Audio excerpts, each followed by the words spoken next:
আমাদের মাঝে উপস্থিত আছেন আরেক তারুণ্যের অহংকার, এই লৌহজংয়ের কলমা থেকে মা পর্যন্ত, যার সংগঠনের জন্য দিন রাত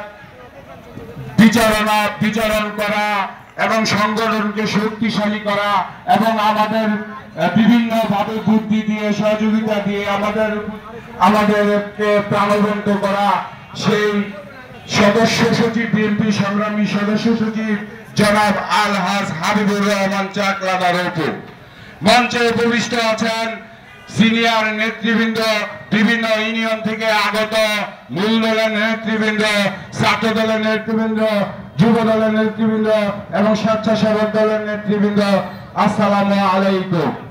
আমি একটা কথা বলতে চাই, আমরা দীর্ঘ 17 বছর একটি কারাগারে আওয়ামী লীগের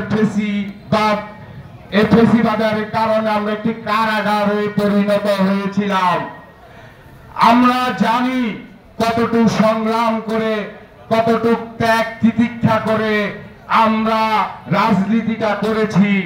আমরা সকলে 5টি 6টি 8টি মামলার আসামি, যারা এই ফেসিবাদ সরকারকে মোকাবেলা করে আমরা আজ এই জায়গায় পৌঁছেছি।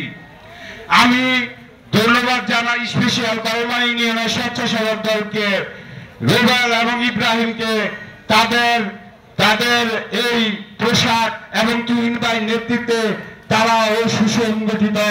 আমি রাত্রে এসেছিলাম কালকে, কি সুন্দর আয়োজন, এখনো কি সুন্দর আয়োজন। এই সমস্ত কিছু ধন্যবাদ দেয় এই অর্থ ইউনিয়নের সংগ্রামী সদস্য সচিব হাবিবুর রহমান চাকলাদার ভাইকে, রেজাউল করিম তুহিন ভাইকে এবং স্বেচ্ছাসেবক দল, যুব দল, ছাত্র দল, কলমা ইউনিয়নের নেতৃবৃন্দকে। বক্তৃতা দীর্ঘায়িত করবো না, ধন্যবাদ সকলকে।